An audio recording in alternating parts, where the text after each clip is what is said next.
Hello बच्चों, good evening. आज हम लोग टेंजेंट और नॉर्मल का जो पूछा हुआ क्वेश्चन है प्रीवियस ईयर में उसको कवर करने वाले हैं। देखिए, हर एक साल जेईई मेन में टेंजेंट एंड नॉर्मल जो चैप्टर पढ़े हैं आप अभी जस्ट, उससे एक क्वेश्चन हर शिफ्ट में आ रहा है।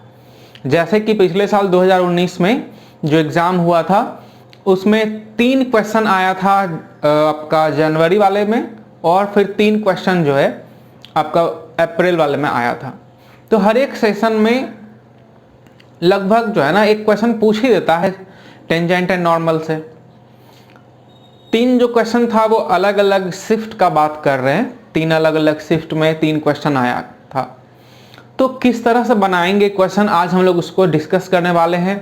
और साथ ही आप ये भी देखेंगे कि जो आपको बेसिक नॉलेज है उससे ही एक क्वेश्चन बन जाएगा। उसके लिए ना तो कुछ अलग से आपको कुछ और पढ़ना है और ना ही ज़्यादा हार्ड क्वेश्चन बन रहता है कि आपसे छूट जाए। बहुत ही ईजिली आप इस चैप्टर के क्वेश्चन को यदि पूछा जाता है जेईई मेन में तो आराम से आप कर सकते हैं।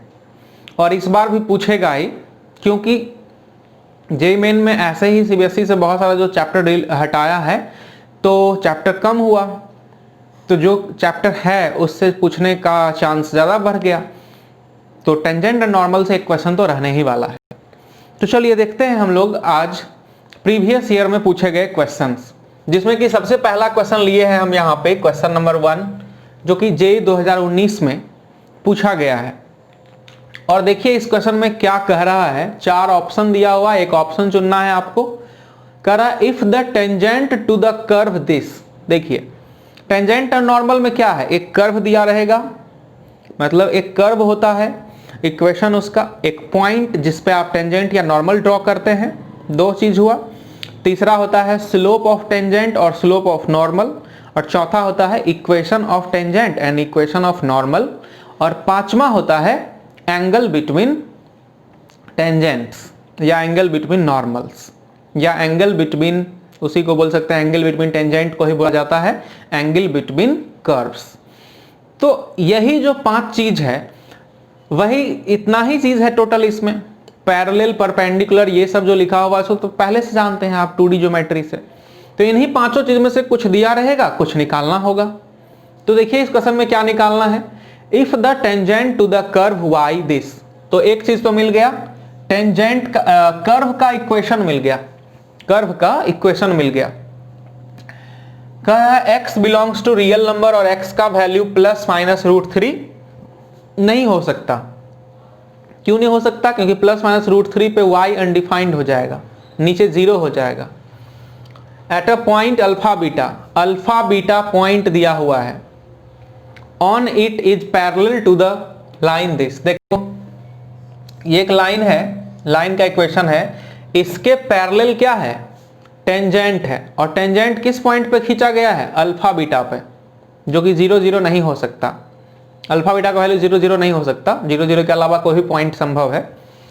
तो पॉइंट दिया हुआ है, टेंजेंट का जो इक्वेशन होगा, जो टेंजेंट का लाइन है वो पैरेलल है इस लाइन के, और कर्व दिया हुआ है। तो चारों ऑप्शन में से कौन सा सही है ये चुनना है। तो आपको इस चुनने के लिए सबसे पहले अल्फा बीटा चाहिए। अल्फा बीटा चाहिए मतलब आपको पॉइंट चाहिए।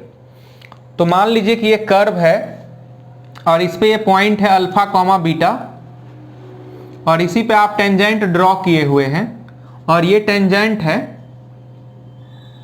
जो कि पैरेलल है किसी दूसरे लाइन के। और इस लाइन का इक्वेशन हम लोगों को मालूम है, 2x + 6y - 11 = 0। तो जैसे ही इक्वेशन मालूम है तो इसका स्लोप भी मालूम चल जाएगा, लाइन का slope, minus coefficient of x upon coefficient of y, जो कि हो गया -1/3। ये आ गया कितना आपको, -1/3 आ गया स्लोप ऑफ द लाइन। और ये पैरेलल है चूंकि टेंजेंट के, इसीलिए टेंजेंट का भी स्लोप कितना हो जाएगा, इसका भी स्लोप कितना होगा, -1/3 ही हो जाएगा, क्योंकि दोनों लाइन पैरेलल है। तो टेंजेंट को डिफरेंशिएट करके उसमें ये पॉइंट रखेंगे तो भी टेंजेंट का स्लोप ही मिलता है। तो पहले टेंजेंट का स्लोप तो हम इस तरीके से निकाल लिए, दूसरे तरीका से निकालते हैं। तो डिफरेंशिएट कीजिए, dy/dx equal to x square minus 3 का होल स्क्वायर, नीचे में u बाय v पे बना रहे हैं, नीचे का होल स्क्वायर हो गया और एक्स स्क्वायर माइनस 3 यहां पे आया, इनटू ऊपर वाले का डेरिवेटिव माइनस ऊपर वाला आराम करेगा, नीचे वाले का डेरिवेटिव। तो देखो ये x square minus 2x square और ये minus 3 upon x square minus 3 का होल स्क्वायर, ये चीज यहां तक हुआ। अब आगे क्या कह रहा है, आगे कह रहा है कि ये जो वैल्यू है dy बाई डी एक्स का, वो आप अल्फा कॉमा बीटा पे निकालो। अल्फा बीटा पे इसका वैल्यू कितना होगा, minus alpha square minus 3 upon alpha square minus 3 का होल स्क्वायर। ये हो गया आपका slope of tangent at the point this alpha beta, and slope of tangent can be calculated by another way which is -1/3, so both are equal। ये देखो minus alpha square minus 3 upon alpha square minus 3 का whole square equal to -1/3, दोनों को equal कर दिए। अब ये minus minus cancel हो जाएगा कॉमन लेके, तो अल्फा स्क्वायर देखिए इसको मल्टीप्लाई कर दीजिए, इसको मल्टीप्लाई करेंगे 3 alpha square plus 9 equal to, इसको होल स्क्वायर है ब्रेक करिए, alpha to the power 4 minus 6 alpha square और हो गया प्लस में 9, 9 से 9 कैंसिल, 3 अल्फा स्क्वायर है इधर जाएगा तो माइनस 9 अल्फा स्क्वायर हो जाएगा, तो alpha to the power 4 minus 9 alpha square equal to 0। यहां से आप अल्फा स्क्वायर कॉमन ले लीजिए, तो alpha square minus 9 equal to 0 हुआ। यहां से अल्फा का वैल्यू एक तो 0 निकलेगा और एक इसको 0 करने से प्लस माइनस 3 निकलेगा। अल्फा का 3 वैल्यू आया जिसमें कि हम 0 नहीं ले सकते। क्यों नहीं ले सकते, क्योंकि अल्फा बीटा पॉइंट चुने हैं, तो यदि ये 0 लेते हैं आप तो y भी 0 हो जाएगा, y कोऑर्डिनेट भी इस पॉइंट का क्या हो जाएगा 0, उसमें देखिए x कोऑर्डिनेट 0 रख के, तो ये 0 0 हो जाएगा। तो पॉइंट तो हमारा जो एट ए पॉइंट अल्फा बीटा है वो 0 0 नहीं हो सकता, इसीलिए 0 को काटना पड़ा, तो प्लस माइनस 3 हो सकता है अल्फा का वैल्यू। अब जब अल्फा निकल चुका है तो अब हम लोग बीटा भी निकाल सकते हैं। कहां से निकालेंगे, तो देखो बीटा निकालेंगे इस तरह से, अल्फा तो इस कर्व पे लाई कर रहा है इसलिए कर्व के इक्वेशन को सेटिस्फाई करेगा, तो कर्व के इक्वेशन को सेटिस्फाई करेगा तो बीटा इक्वल टू वाई के जगह पे बीटा पुट करेंगे और एक्स के जगह पे अल्फा, तो अल्फा, ठीक है, alpha by alpha square minus 3। तो अल्फा का जब वैल्यू हम लोग पुट करेंगे इसमें, तो बीटा इक्वल टू क्या होगा 3 पुट करो, तो 3 बाई 9 माइनस 3, तो 9 माइनस 3 हो गया 6, तो 3 बाई ये हो गया 1/2, या नहीं तो दूसरा क्या होगा, जब माइनस 3 पुट करेंगे तो माइनस 3 और ये हो गया 9, 9 में से 3 गया तो 6, तो हो गया आपका -1/2। ठीक है, इस तरह से हो जाएगा बीटा का वैल्यू। अब अल्फा बीटा निकल चुका है आपका, है ना, तो अल्फा जब पॉइंट निकाल देते हैं, देखिए इस तरह से अल्फा बीटा, जब अल्फा लेंगे +3 तो बीटा निकलेगा 1/2, या जब अल्फा लेंगे -3 तो बीटा निकलेगा -1/2। अब देखिए कौन सा इक्वेशन, कौन सा जो ये है ना सेटिस्फाई कर रहा है, 3 और 1/2 पुट करिए, तो 3 पुट करेंगे तो 3 × 6 हो जाएगा 18, और 1/2 पुट करेंगे तो ये 1 हो जाएगा, तो ये 19 हो रहा है। मतलब इस इक्वेशन को सेटिस्फाई कर गया, पहला ऑप्शन सेटिस्फाई कर गया। -3 पुट करिए, -3 पे -18 और -1/2 पे -1, मतलब -19 का मॉड 19, मतलब फर्स्ट इक्वेशन को दोनों ही सेटिस्फाई कर रहा है, इसलिए first option is the right answer. लिख लीजिए आप इसको।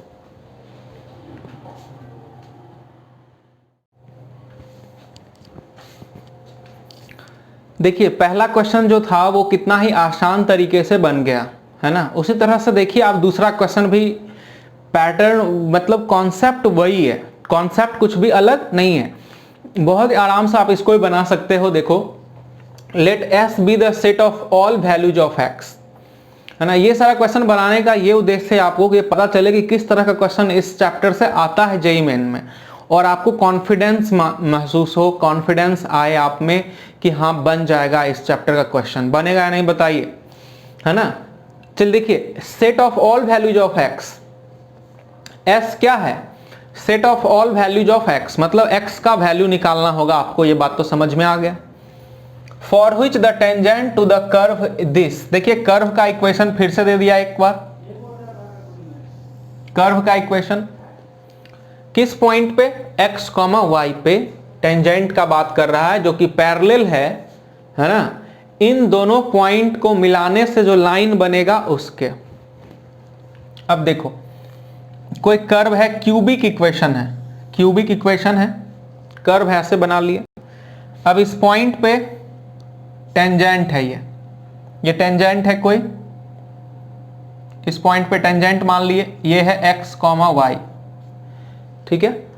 अब ये कह रहा है कि पैरेलल है 1f1 माइनस 1f माइनस 1, मतलब मान लो कि ये पॉइंट है एक और एक पॉइंट ये है, इन दोनों को मिलाने से ये क्या है पॉइंट 1, f1, और ये क्या है पॉइंट -1, f माइनस 1। तो ये जो दोनों पॉइंट है, इन दोनों पॉइंट को मिलाने से जो बन रहा है लाइन सेगमेंट, उसके पैरेलल है उसका टेंजेंट। तो पहले तो आप इसका स्लोप निकाल लो, इसका स्लोप देखो, इसका स्लोप क्या होगा, तो y कोऑर्डिनेट का डिफरेंस मतलब f1 माइनस f माइनस 1, तो f1 क्या होगा, f1 का मतलब इसमें 1 पुट करके निकलेगा, तो 1 माइनस 1 माइनस 2, तो -2 निकला f1, ठीक है।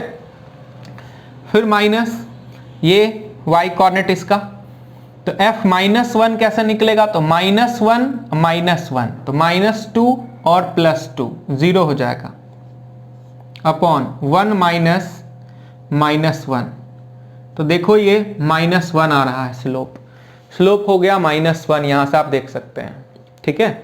स्लोप कैसे निकला, y कोऑर्डिनेट का डिफरेंस मतलब f1 और f माइनस 1 को घटाए, तो f1 कैसे मिला, इसमें पुट करके 1, तो 1 माइनस 1 कैंसिल, -2, फिर f माइनस 1 कैसे निकला, -1 और ये -1 और ये फिर +2, तो हो गया तुम्हारा 0। अब देखो ये निकल गया स्लोप, तो इसका भी स्लोप बता दो क्या हुआ, इसका भी स्लोप हो गया आपका -1। अब टेंजेंट का स्लोप आ गया है, तो दूसरा तरीका क्या है टेंजेंट का स्लोप निकालने का, तो वही डिफरेंशिएट करेंगे dy/dx, सेम क्वेश्चन पिछले के जैसा ही है, और ये भी 2019 में ही पूछा था अप्रैल वाले एग्जाम में। 3x² माइनस 2x माइनस 2, अब x, y पे तो यही वैल्यू होगा, तो टेंजेंट का स्लोप तो ये भी हुआ। अब इसको इक्वल कर देंगे किसके, -1 के, ये इधर आएगा जब, तो +1 होगा, तो 3x² minus 2x minus 1 equal to 0, ये प्लस होने पे -1 हो गया। अब इसको ब्रेक करिए, 3 है तो 3 को कैसे ब्रेक करेंगे देखो, तो -3x plus x minus 1 equal to 0। अब इसमें से 3 कॉमन ले लो, तो x² माइनस x² माइनस 1, तो ये x हो गया, +1 into x minus 1 equal to 0, तो x इक्वल टू 1 निकला और एक निकला -1/3। ये x का 2 वैल्यू निकल रहा है यहाँ से। ये जो x का वैल्यू निकला है 2 ठो, वही पूछ रहा था कि सेट ऑफ x क्या होगा ताकि ये पैरेलल हो जाए इसके।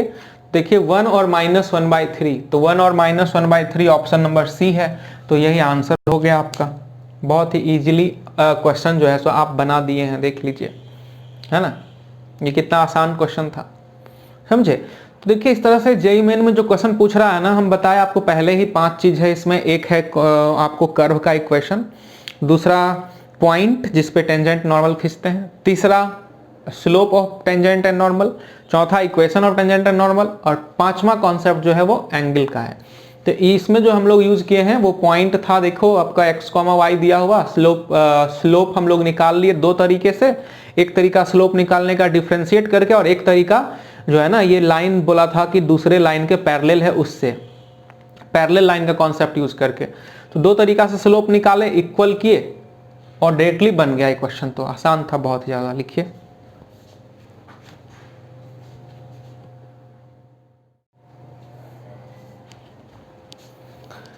चलिए देखिए अब अगला क्वेश्चन कैसे बनेगा। ये जो क्वेश्चन है तीसरा नंबर, ये भी 2019 में ही था, बट ये थोड़ा सा उससे अलग कॉन्सेप्ट का है। ये क्वेश्चन दो तरीके से बन सकता है। एक दूसरा तरीका जो है वो जब आप मैक्सिमम मिनिमा पढ़ लेंगे तो बनाएंगे, उससे तो बन जाएगा। बट अभी जब मैक्सिमम मिनिमा नहीं पढ़े हैं तो इसको टेंजेंट नॉर्मल का कॉन्सेप्ट से भी बना सकते हैं। देखिए, a helicopter is flying along the curve given by this. इसका क्या अर्थ हुआ? इसका अर्थ हुआ कि एक कर्व दिया हुआ है। मान लीजिए कि कोई कर्व ऐसे दे दिया, ये कर्व है y माइनस एक्स का पावर 3/2 इक्वल टू 7। ये कर्व का इक्वेशन है। करा a soldier at the point 1/2,7। एक सोल्जर है, सोल्जर कहीं भी है, मान लीजिए यहां पे कोई सोल्जर है 1/2,7 पे, ये सोल्जर है यहां पे कोई, और एक हेलीकॉप्टर यहां से, इस पे क्या हो रहा है ना, एक हेलीकॉप्टर इस लाइन से जा रहा है। ठीक है, इस लाइन से एक हेलीकॉप्टर जा रहा है, इस तरह से कुछ है। ठीक है, हेलीकॉप्टर जा रहा इस कर्व से हो गया। तो कह रहा है कि ये जो यहाँ पे सोल्जर है वो बंदूक से इसको शूट करना चाह रहा है, हेलीकॉप्टर को। Shoot down the helicopter when it is nearest to him. जब ये हेलीकॉप्टर इसके सबसे नजदीक होगा, तो वो नजदीक वाला डिस्टेंस क्या है, सबसे कम डिस्टेंस क्या है। तो डिस्टेंस निकाल के हम लोग डायरेक्टली और मैक्सिमम मिनिमा का कॉन्सेप्ट लगा सकते थे यदि हम मैक्सिमम मिनिमा पढ़ लिए होते तो। बट यहाँ पे कैसे बनाएंगे देखो सबसे नजदीक क्या होगा, अभी तो दूर है, ये इतना दूर है। सबसे नजदीक वाला डिस्टेंस कौन सा होगा, जो कि यहाँ से परपेंडिकुलर डिस्टेंस होगा इसका। तो परपेंडिकुलर किस पे, इस कर्व पे नहीं, बल्कि एक कोई पॉइंट जिसपे की टेंजेंट है, और इस टेंजेंट पे जो परपेंडिकुलर होगा वही नॉर्मल कहलाता है। तो टेंजेंट पे परपेंडिकुलर, ये परपेंडिकुलर, टेंजेंट पे परपेंडिकुलर है, नहीं परपेंडिकुलर लग नहीं रहा है, बट आप समझिए कि परपेंडिकुलर जब होगा ये टेंजेंट पे, उस समय में डिस्टेंस क्या होगा, सबसे कम होगा। ठीक है, ऐसे बना देते हैं ताकि परपेंडिकुलर आपको लगे थोड़ा। देखिए ये नहीं हुआ, चलो ये परपेंडिकुलर लगना चाहिए आपको। देखिए ये है टेंजेंट, ये क्या है, परपेंडिकुलर जो होता है उसको नॉर्मल कहते हैं, है ना। ये पॉइंट P है जहां पे कि आएगा जब ये हेलीकॉप्टर उड़ते हुए तो इसको शूट कर देगा, क्योंकि इससे सबसे नजदीक यही होगा। परपेंडिकुलर डिस्टेंस जो होता है ना वही शॉर्टेस्ट डिस्टेंस होता है। तो आपको क्या करना है कि सबसे पहले तो ये जो है ना ये पॉइंट निकालना है, तभी जाके हम दोनों के बीच का डिस्टेंस निकाल सकते हैं। तो ये पॉइंट कैसे मिलेगा, तो पॉइंट तो वही है ना कि टेंजेंट जिस पॉइंट पे है वही पॉइंट तो निकालना है।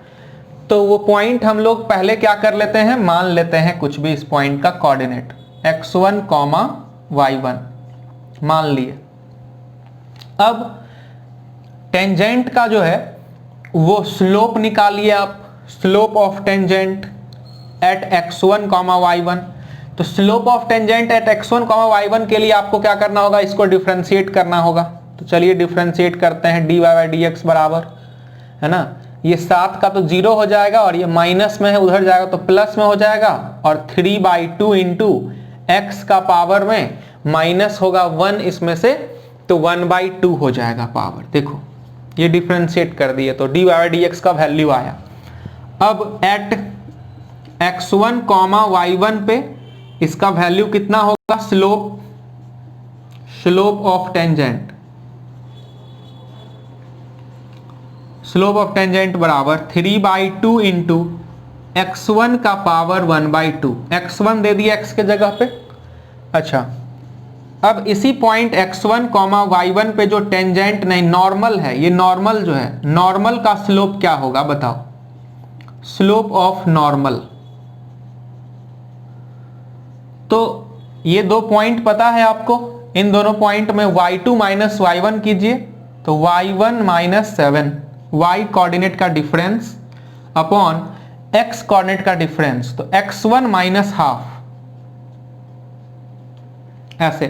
तो ये हो गया स्लोप ऑफ नॉर्मल, ये हो गया स्लोप ऑफ टेंजेंट। अब दोनों को क्या करेंगे, इक्वल कर देंगे, सॉरी दोनों को प्रोडक्ट -1 कर देंगे, है ना। ये है m1, ये m1 मान लीजिए है, और ये क्या है m2 है। तो दोनों परपेंडिकुलर लाइन है, इसीलिए m1 इंटू m2 बराबर -1 करिए। तो जैसे ही आप -1 करोगे दोनों का प्रोडक्ट तो कितना हो जाएगा देख लो, 3/2 इंटू x1 का power half equal to multiplied by, है ना, y1 minus 7 upon y1 minus 7 upon x1 minus half equal to -1। ये हुआ। अब आपको दोनों सॉल्व करना है, ठीक है, सॉल्व करना है और x1 y1 का वैल्यू निकालना है। तो इसमें क्या है कि x1 भी है और y1 भी है, तो सॉल्व तो नहीं होगा, किसी एक का वैल्यू तो नहीं निकलेगा। तो इसके लिए क्या उपाय है, उपाय है कि ये पॉइंट जो है x1 y1 ये तो इस कर्व पे भी लाई कर रहा है। कर्व का इक्वेशन है y माइनस x का पावर 3/2 इक्वल टू 7, इस पे भी तो लाई कर रहा है, तो उसको भी सेटिस्फाई करेगा। तो सेटिस्फाई करवा दीजिए। तो y1 बराबर x1 का पावर 3/2 प्लस 7, ये भी तो एक इक्वेशन आया, उसका यूज कर लीजिए, y1 पे रख दीजिए यहाँ। तो जैसे ही y1 के जगह पे रखिएगा तो देखो क्या होगा, y1 के जगह पे आ गया ये जैसे ही, तो +7 से -7 कैंसिल, और ये हो गया x1 का पावर में 3/2 अपॉन x1 2x1 -1, है ना। बाई में ये 2 होगा, बाई में 2 ये है, सो सबसे ऊपर चला जाएगा 2, और इक्वल टू हो गया -1। आप सही से कैलकुलेशन करिएगा, समझ में आ जाएगा। अब ये दोनों देखो 3/2 और 1/2, x1 स्क्वायर हो जाएगा वो, तो x1 स्क्वायर और ये 2 से ये 2 कैंसिल हो जाएगा। तो देखिए कितना हुआ, 3 इंटू x1 का स्क्वायर और ये क्रॉस मल्टीप्लाई कर दीजिए तो बराबर हो गया, है ना, ये हो गया आपका -2x1 + 1। यहाँ से x1 का वैल्यू निकाल लेंगे हम लोग। x1 का वैल्यू निकालने के बाद में हम लोग क्या करेंगे कि y1 निकाल लेंगे, तो ये पॉइंट मिल जाएगा। पॉइंट मिलने के बाद शॉर्टेस्ट डिस्टेंस यहाँ से मिल जाएगा। तो x1 देखो यहाँ से कितना आ रहा है, इसको सॉल्व करो तो ये आएगा इधर प्लस में और ये माइनस में, तो x1 स्क्वायर माइनस प्लस हो गया इधर आके, इतना हुआ। अब यहाँ से इसको सॉल्व करेंगे तो बीच वाले को ब्रेक करिए, बीच वाले को ब्रेक करेंगे आप कितना पे, तो 3x1 square minus +2 minus x1, है ना, -1 ऐसा 0।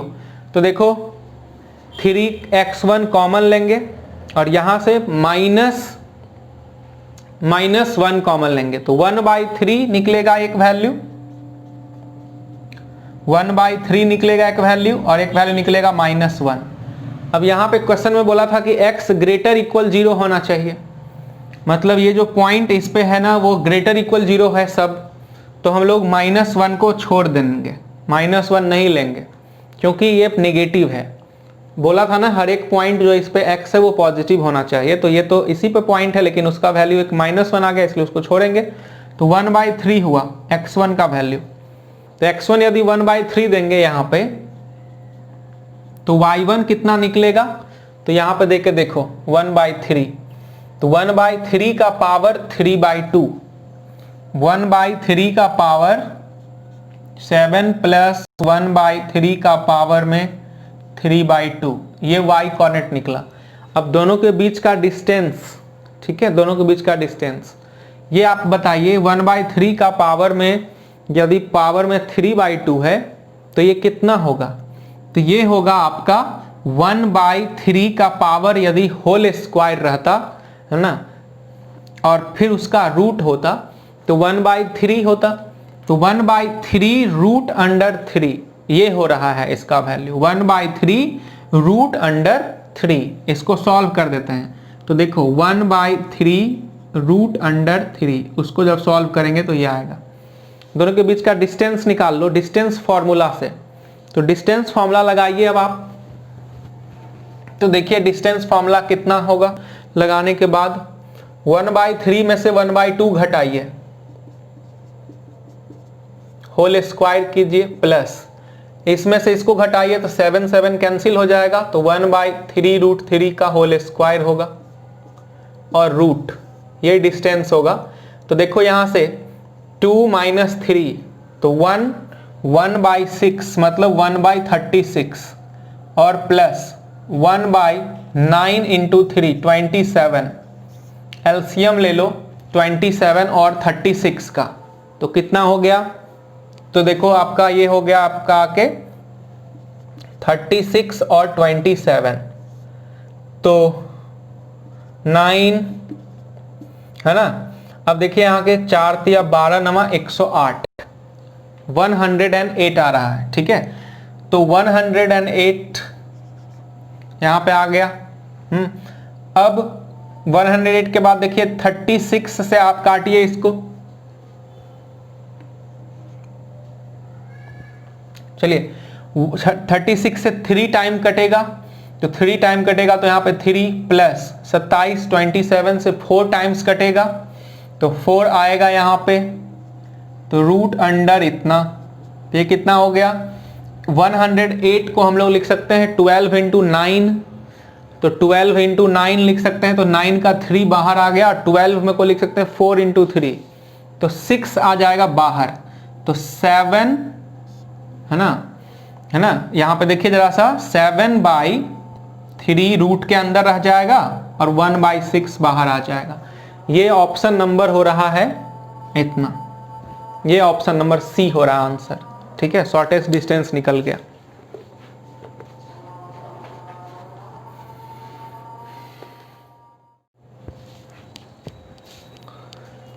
देखिए अब अगला जो क्वेश्चन है इसमें क्या कह रहा है कि if the curves this and this, दो कर्व का इक्वेशन दिया हुआ है, intersect each other at right angle, और ये एक दूसरे को राइट एंगल पे इंटरसेक्ट कर रहा है, मतलब दोनों के बीच का एंगल 90 डिग्री है, और उस दोनों कर्व के बीच का एंगल का मतलब क्या होता है कि दोनों के टेंजेंट का बीच का angle. Then the value of B, क्या होगा बी का वैल्यू।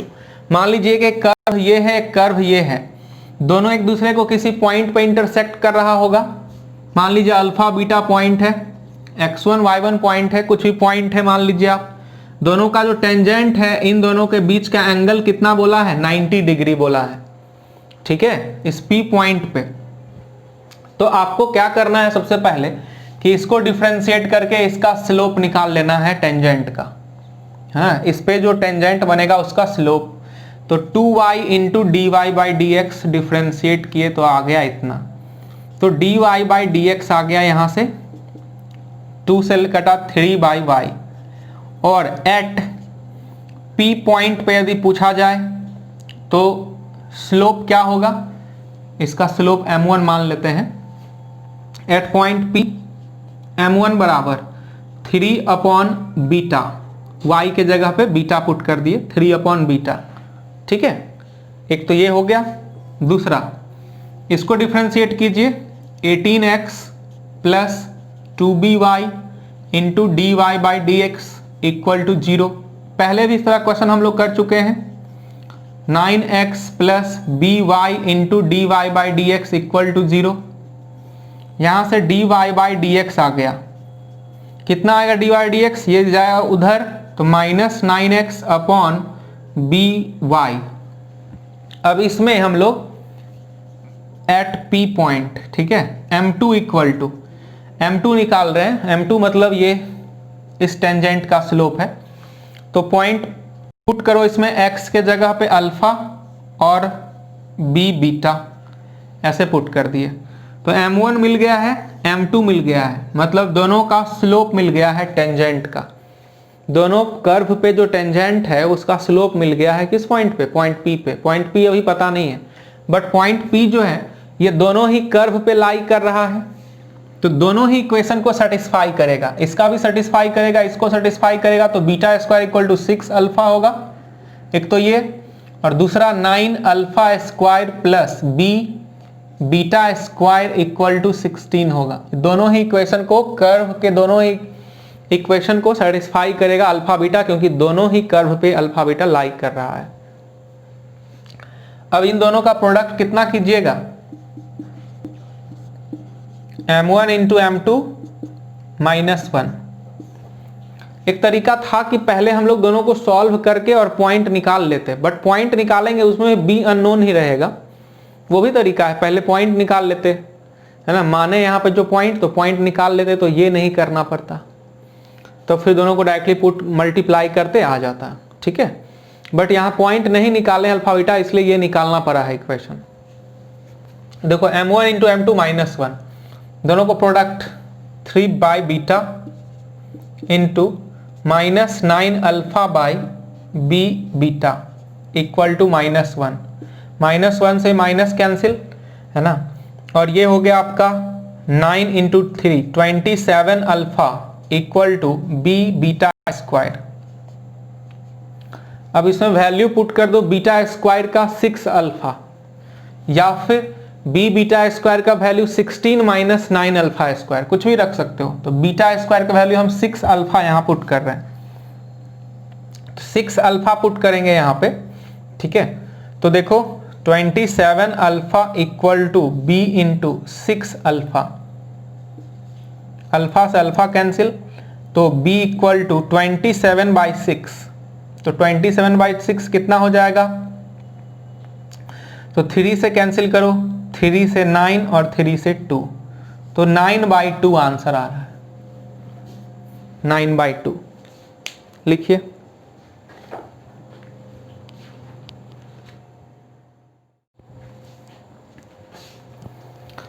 देखिए अगला क्वेश्चन जो है वो 2005 आईआईटी में पूछा हुआ है, ये सब्जेक्टिव क्वेश्चन है। अब इस तरह का सब्जेक्टिव क्वेश्चन तो आता नहीं, आएगा नहीं जेईई मेन में। पहले डिस्क्रिप्टिव टाइप जो क्वेश्चन आता था वो है, इसमें सॉल्व करना है। ऑब्जेक्टिव क्वेश्चन आप देखें, कुछ हम 4-5 बताए कि कितना आसान आसान पूछता है, उसी पैटर्न पे बाकी सारा क्वेश्चन है।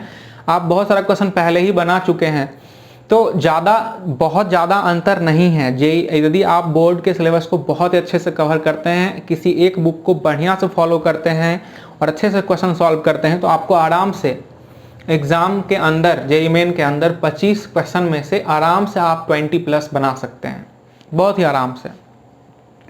अब देखिए यहाँ पे मॉड ऑफ, ये जो क्वेश्चन कह रहा है उसमें क्या है कि ये थोड़ा सा अलग है। इसमें देखिए निकालना क्या है पहले दिखाते हैं। Find the equation of tangent, equation of tangent निकालना है। इक्वेशन ऑफ टेंजेंट निकालने के लिए 2 चीज चाहिए, एक तो पॉइंट चाहिए जहां पे टेंजेंट आप ड्रॉ किए हैं, और दूसरा स्लोप चाहिए। तो पॉइंट दे ही दिया हुआ है, ये देखो y equal to f x कोई फंक्शन है, उसके पॉइंट दे दिया 1,2, पॉइंट दे दिया, स्लोप चाहिए बस आपको, है ना। टेंजेंट जैसे है और पॉइंट पता है कि 1,2 है, इसी पे ड्रॉ करना है, टेंजेंट का स्लोप निकालना है। देखो स्लोप आपको चाहिए, पॉइंट दिया हुआ है, इक्वेशन निकालना है, ठीक है। तो पॉइंट आपको दिया हुआ है, तो स्लोप कैसे मिलेगा। फंक्शन तो आपका जो है ना एफ एक्स का वैल्यू नहीं दे रखा है, ये कंडीशन दिया हुआ है, तो इससे कैसे निकालेंगे। सो देखो स्लोप, यही इंपॉर्टेंट चीज इसमें, इस क्वेश्चन के लिए यही अलग है। Mod of fx1 minus fx2 less than equal to x1 minus x2 का मॉड का स्क्वायर, ऐसे लिख सकते हैं, क्योंकि वो समथिंग का स्क्वायर को आप उसके मॉड का स्क्वायर भी लिख सकते हैं, है ना। अल्फा स्क्वायर इक्वल होगा मॉड अल्फा के स्क्वायर के, तो मॉड अपने से दे दिए, ठीक है, दे सकते आप, लिख सकते हैं ऐसे, क्योंकि ये स्क्वायर था, स्क्वायर नहीं रहता तो नहीं लिख सकते थे।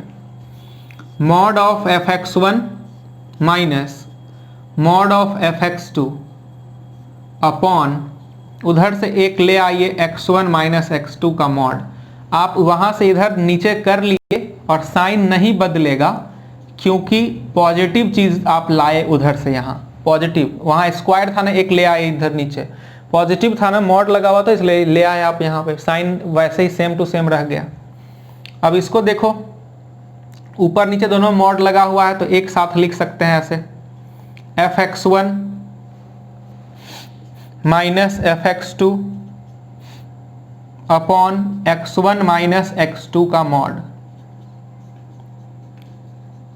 ऐसा आप लिख सकते हैं। क्या कीजिए कि आपको किस तरह से dy बाई dx मिलेगा वो सोचिए। आप पढ़े थे पहले डिफरेंशियबिलिटी में, इसमें हम लोग को लिमिट लगाना होगा, इसमें लिमिट लगाना होगा। देखिए मॉड के अंदर आप यदि लिमिट लगा देते हैं, limit x1 tends to x2 fx1 minus fx2 upon x1 minus x2 less than equal to, इधर लिमिट लगाएंगे यदि तो लिमिट x1 x2 को यदि आप लगाते हैं limit x1 tends to x2, दोनों जब बराबर हो जाएगा है ना, जब x1 लगभग x2 के बराबर हो जाएगा उस समय इसका वैल्यू कितना हो जाएगा, 0। तो लिमिट लगा दी उधर तो 0 हो गया। अब अंदर में आप देखिए ये क्या लिखा हुआ है, dy बाई dx लिखा हुआ है, ये मतलब fx2 लिखा हुआ, f डैश x लिखा हुआ है ये, ठीक है, f dash x less than equal to 0। तो किसी भी चीज का मॉड लेस देन तो 0 नहीं हो सकता, इसीलिए mod of f dash x equal to 0 होगा, लेस देन 0 तो कभी मॉड नहीं होगा। तो यहां से f डैश x क्या निकला, इक्वल टू 0। तो देखो f डैश x का मतलब स्लोप हुआ, तो स्लोप निकल गया 0।